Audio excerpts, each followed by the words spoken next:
Pozdravljeni, dragi otroci! Bliža se prav poseben večer leta, tako poseben, da je zapisan v samih zvezdah. In na ta poseben večer delamo marsikaj. Postavljamo božično jelko, krasimo naš dom, nekateri postavijo tudi jaslice. Nekateri pa spečejo prav poseben kruh. Tako je tudi mala Klara letos prvič spekla svoj čisto pravi božični kruh. Več o kruhu v sami pravljici. Pravljici o ptičku z božičnega kruha. Na prav poseben večer v letu, dan pred božičem, na vzhodu vzide najsvetlejša zvezda na nočnem nebu. Imenujemo jo Sirius. Ta zvezda sveti najmočneje in najsvetleje. Na sveti večer se Sirius na nebu postavi v ravno črto še s 3 svetlimi zvezdami. Tako nam zvezde sporočajo, da se bliža novo rojstvo svetlobe in življenja. Zvezda Sirius je nekega božičnega večera svojo čarobno moč usmerila v toplo sobo, kjer je dišalo po sveže pečenem kruhu. V kotu sobe pa so svetili okraski na smrečici in pod njo so bili postavljeni ovčke, pastirčki in majhen hlevček. Na mizi sta počivala velika, okrogla in praznično okrašena hlebca. Zvezda je najprej posvetila na hlebček, ki so ga ustvarile majhne roke. Na hlebčku se je nekaj zganilo in iz toplega spanca se je prebudil ptiček. Nato je zvezda v svoje žarke uvila še večji, bogato okrašen hlebec. Na njem se je prebudilo detece, ki je počivalo na sredini. Ptiček je prestrašeno pogledal po mračni sobi, tiho čivknil in zaslišal prijazni glas sosednjega hlebca.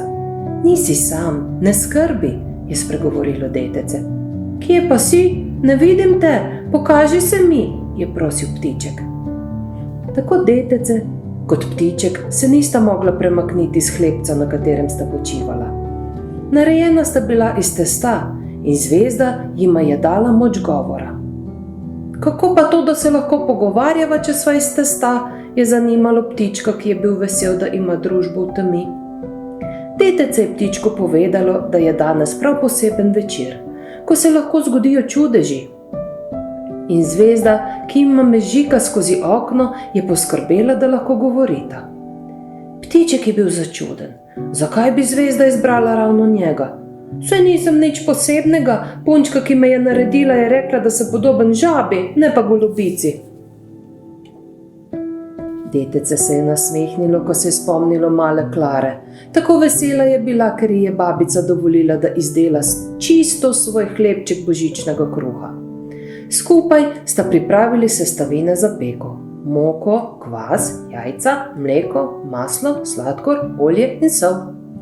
Klara je hotela v veliko skledo nasuti moko. Malce premočno je stresla vrečo in se vsa zaprašila.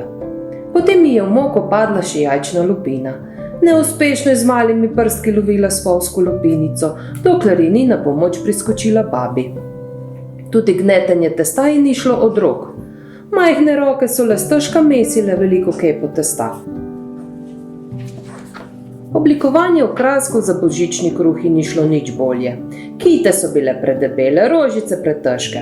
Babi jo je bodrila, da ji gre dobro od rok in da bo, ko bo pečen hlebček, zares čudovit. A Klara ni želela čakati, da bi se hlebček spekel. Raje je odšla čakat božička. Zdaj sta bila oba hlebca pečena. Zvezda pa je detecu in ptičku dala dar govora. Morda ravno zato, ker sta bila Klara in ptiček tako nesrečna. Na ta sveti večer bi morali biti vsi veseli, še posebej otroci, ki izdelajo svoj prvi poprtnik, je detece povedalo ptičku. Popotnik? Kaj je to popotnik? Je vprašal ptiček.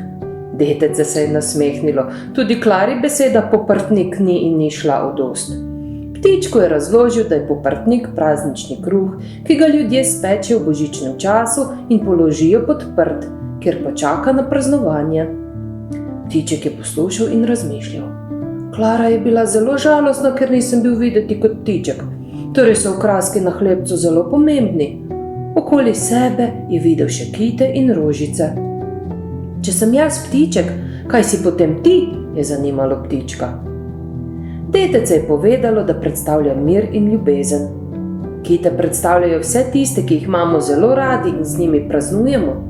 Ptiček se je strinjal, da kite res spominjajo na objeme. Tako kot je babica objela Klaro. Majhne rožice in listki pa nas spominjajo, da bo kmalu prišla pomlad. Ptiček je bil zelo ponosen, da sedi na tako pomembnem kruhu. Kaj pa potem predstavljam jaz, je zanimalo ptička. Detece je razložilo, da so ptički na kruhu spomin na vse otroke. Tudi na tiste, ki smo jih imeli radi, ampak jih ni več z nami. Čeprav so umrli, njihov spomin še živi v naših srčkih. Ptiček je tuhtal. Kaj vse mu je povedalo detece z velikega hlebca? Hotel ga je še veliko vprašati.